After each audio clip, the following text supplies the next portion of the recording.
2019-yili 5-ayning 4-kuni Belgiya va Gollandiyadan kelgan bir turkum Sharqi Turkistonliklar Sharqi Turkiston uchur markazining qurg'uvchisi Abdujil Qarqash apandimni ziyorat qilib, Abdujil Qarqash apandimning 30 yildan buyon Sharqi Turkiston uchun qilgan xizmatlariga minnatdorlik bildirdi. Qurilish bosqichidagi Belgiya Sharqi Turkiston jamiyatining vakili Nejmiddin Sherif apandi va Gollandiya yoshlaridan Ferdon, Dilavur, Tursunjon, Rabqat, Olimjon qatorliq 10 dan ortiq kishi Sharqi Turkiston uchur markazining yillardan beri qilayotgan xizmatlariga rahmat etdi. Va Sharqi Turkiston uchur markazidagi kichik bog'chada boshqa bir necha aktiv turk qo'llovchilar bilan birlikda dala kavpi ziyofatiga daxil bo'ldi. Vatanning xizmatini yolg'iz qilgan bo'lsa-mu, davomlashtirishda Abdujil Qarqash akamiz bir ulgi yaratib berdi. Har kuni uzilmasdan 6 tillik sinli xabar tarqatish yolg'iz odamga nisbatan oson xizmat emas deyishgan jamoat Uyg'urlarning siyosiy tarixi va navbatdagi imkon tadbirlari haqida bir kichik leksiya o'rlashtirgandan keyin Abdujil Qarqash apandimning xizmatiga rahmat barkat, tiniga salomatlik tilab ziyoratini tamomladi. Xitoy doiralarining Sharqi Turkistonga yuzlarcha yillik masjid va qabrni o'z ichiga olgan 33 diniy o'rinni butunlay yoki qisman chekib tashlaganligi ilgari surildi. Angliyaning Guardian va ochiq manba tadqiqot to'ri Billinkatning xabariga asoslanganda, Xitoyda Uyg'ur turklarining masjidlarining chekib etilganligiga munosabatlik yangi uchurlar qo'lga tushirilgan. Sunniy hamroh ko'rinishlari, rayon aholilari va xaritalantirish vositalariga tayinib, nuqta qilib bekitilgan 100 masjid va qabrning eng yangi ahvollari tekshirilgan.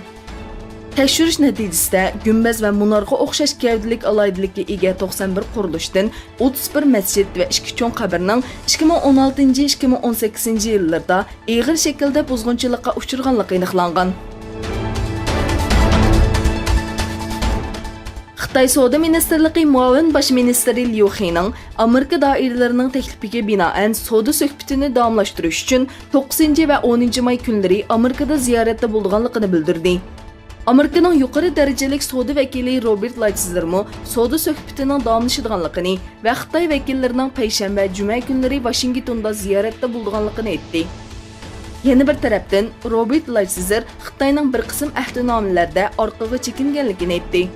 Va Xitoy mollariga bosh o'stirish ishini juma kuni yo'lga qo'yishni planlayotganligini ta'kidladi.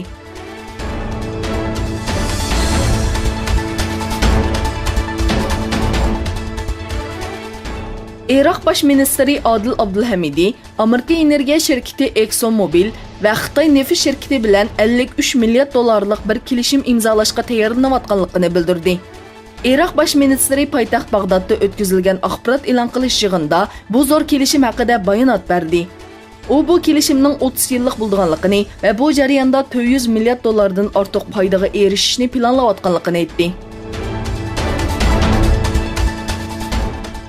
Eron tashqi ishlar ministri Muhammad Zarif Eron bilan Yevropa ittifoqining Amerikaning tek taraflik embargosiga qaramasdan Eron neftini setish va buningdan manfaatlanishni kafolatlantiradigan bir kelishim imzolashga tayyorlanayotganligini aytdi. Rossiya axborot agentligining ziyoratini qabul qilgan Zarif bu kelishim haqida to'xtalib, nurg'un davlat Eron bilan savdo qilishga tayyor. Eron bilan Yevropa ittifoqi Amerikaning tek taraflik embargosiga qaramasdan Eron neftini setish va buningdan manfaatlanishni kafolatlantiradigan bir kelishim imzolashga tayyorlanayotdi dedi.